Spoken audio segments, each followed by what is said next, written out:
already in very disciplined, very organised platoons that patrol around the centre of Kiev.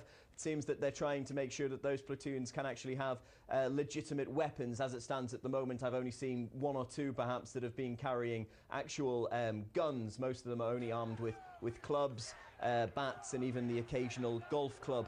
Now, so that's that information that's coming out from today, that if this right sector have asked for actual weapons and hardware to be given access to those things. Also perhaps an ultimatum in the works there. They are very much in charge of this part of central Kiev. If they don't receive those weapons and hardware, well, perhaps they could try and influence the government elsewhere in order to try and obtain them. Now, they aren't the only strongly nationalist group operating here in Ukraine right now. We have seen footage of an armoured personnel carrier driving through the streets of Ukraine bearing the flag of the Ukrainian Patriotic Army. Now, that's an organisation and in Ukraine's history has been involved in a number of racist, far-right and ultra-nationalist attacks. So Dmitry Yarosh's group, the right sector, aren't the only ones, but they're certainly the ones that seem to be pushing for power here in Kiev right now.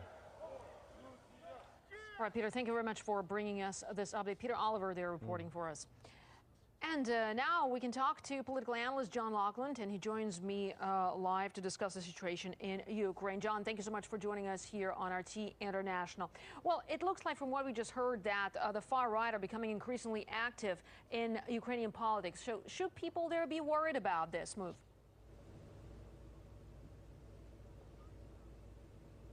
Yes, they definitely should, because although the Western media have said almost unanimously that the extreme right and the far right are a minority within the opposition now government in Kiev, nonetheless, it's clear that it's a decisive minority, and it's been clear for some weeks now that the men of violence are the people exercising the decisive influence over the government in Kiev. Only at the end of 2012, on the 13th of December 2012, less than 14 months ago, the European Parliament condemned the Svoboda party and said that its values of racism and anti-Semitism were incompatible with the European Union's fundamental values. And the European Parliament called in this resolution on all Ukrainian political parties to avoid any kind of coalition or alliance with Svoboda. Well, the present regime in Kiev has 5 members of that party, and there are 3 further members in key positions of power. So we can see that the extreme right, the nationalist right and so on, is exerting an absolutely decisive role, and Europe is simply looking the other way. Well, before I ask you the next question, John, let's take a look at the video that we would like to show you and then talk about it a little more. Well, in the footage that in this footage right here, we can see, just in about a second, bear with us, masked people with a radical nationalist flag roaming the streets in an armored personnel carrier. There they are. And where could they get that from, in your opinion? How much actual power do you think they are enjoying at the moment?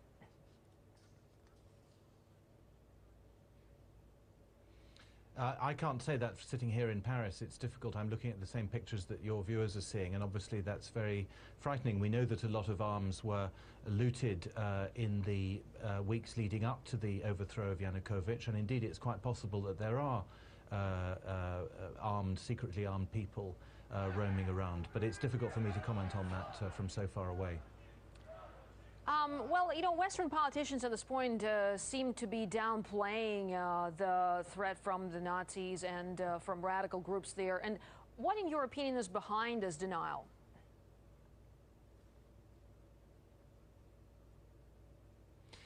Quite simply, geopolitics. The West is determined to do one thing, and that is to bounce Ukraine into the European Union and into NATO. We've seen this yesterday when Mr. Yatsenyuk went to Brussels, where he met European leaders and met the NATO Secretary General.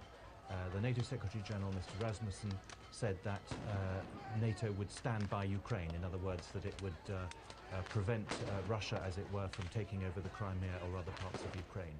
The whole point of these double standards, the whole point of looking away and pretending not to see extreme right-wing violent elements exercising a determining influence over the events in Kiev. The reason for that is to bounce Ukraine as quickly as possible into the Western camp, and that is the reason for these double standards. John Auckland, Director of Studies from Institute of Democracy and Cooperation in Paris, thank you so much for sharing your views with us here on RT International. Well, there's no surprise. Locals in Crimea are concerned over far-right radicals gaining momentum. In just a few minutes, we'll have more on the situation in the Republic as it heads towards the historic decision on its future.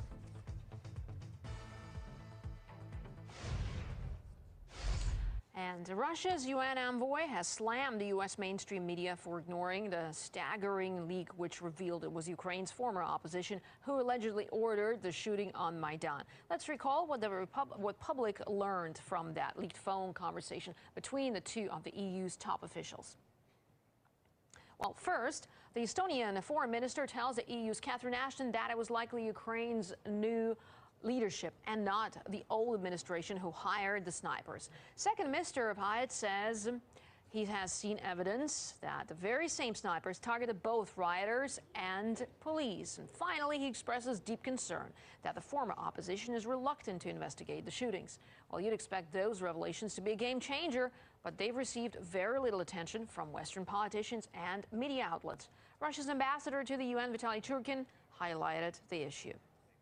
Unfortunately, that transcript, which created quite a stir in Russian and some European media, was completely ignored by the mainstream American media. And as to who was the source of sniper fire, you may have seen the footage on the internet, I've seen it on television, that there were clearly opposition snipers who took over a hotel in downtown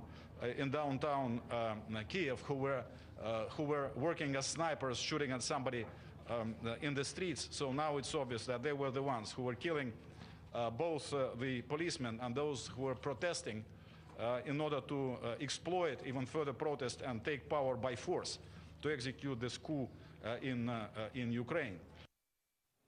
Well, the Russian envoy has also urged the UN to push for an investigation into the shootings in Kiev. An RT crew actually came under sniper fire there as well while it was covering events. Alexei Yershevsky had a narrow escape, and he recalls now that day and how the bloodshed unraveled on the streets of Kiev.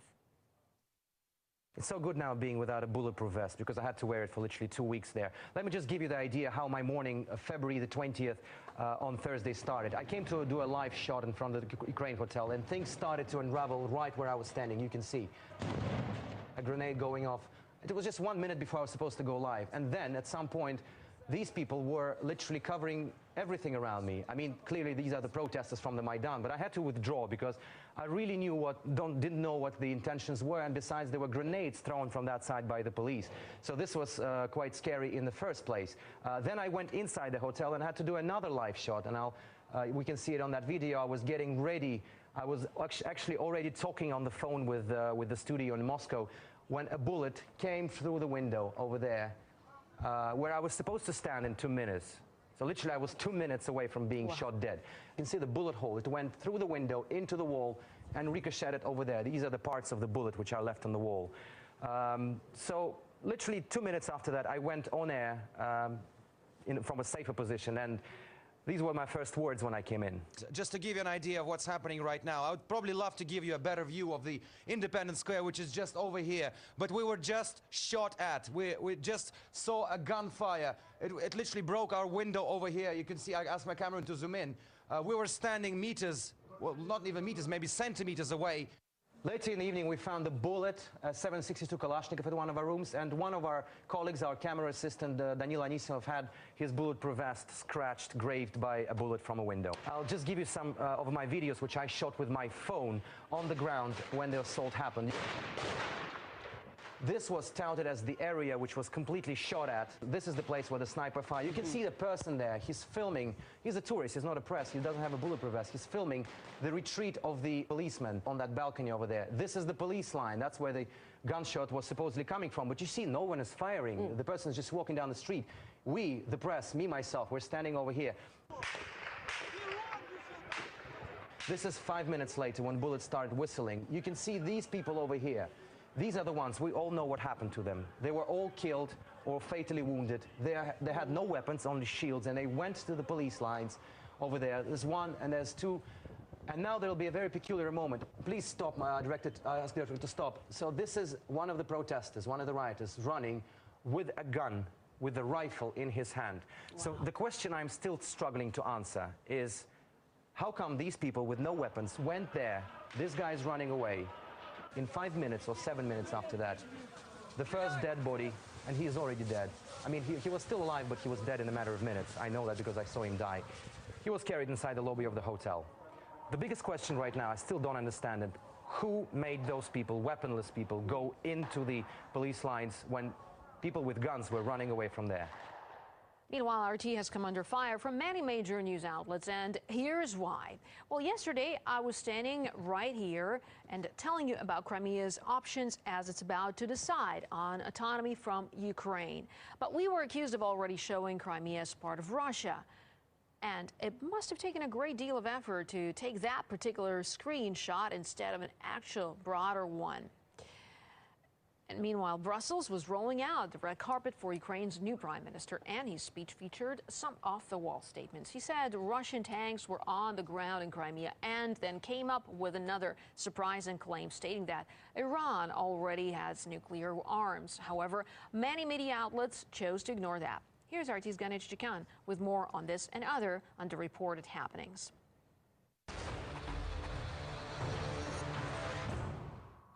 People who took power in Kiev now have all propaganda resources of the Western media at their disposal.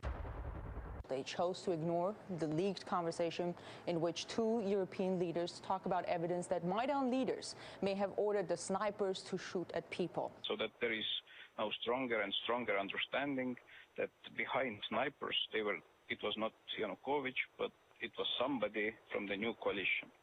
CNN had material on their website, which started with this phrase, "Don't read too much into this conversation." Not only do they skip what's uncomfortable for the guy they're rooting for, they apparently sometimes edit whatever unrealistic stuff he may be saying. Ukraine's interim Prime Minister, Arseniy Yatsenyuk, at a news conference several times mentions Russian troops and Russian tanks on the ground in Ukraine. And in their reposts, the friendly media never mentions the tanks. Maybe because nobody has seen tanks there, and maybe because they don't want to make him look stupid for making unverified claims like that. In this cheering campaign for Ukrainian revolution, the media here have left out a lot of what was happening in Ukraine. Reports like this. This is a governor in a western part of Ukraine who tried to calm down a raging mob of rioters. He was severely beaten and handcuffed to a protest stage.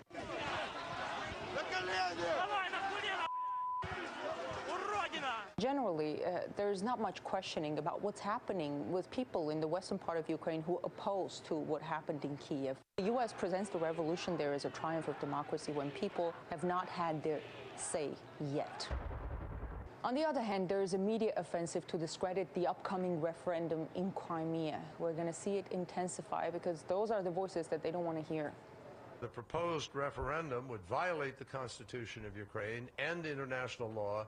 As you imagine, in this chorus of Russia-hating Western media, our channel is attacked left and right for being a rare voice to offer a different perspective. And this is one of the latest pinches that we received. Crimea is set to decide whether to become part of Russia. Russian TV today showed Ukraine as if it was already part of the family. Except on this map. On the map of Ukraine, we highlighted in blue the part of Ukraine that is pro-Russian. That's all, and it's not clear how this map supports BBC's claims that Russia has annexed Crimea, according to our team. Twitter went crazy with similar claims. They showed this photo with Crimea as part of Russia, when in fact it was part of the anchor talking about different options for events unfolding. Locals will have to choose between two options, and one is to stay part of Ukraine and the other is to become part of Russia.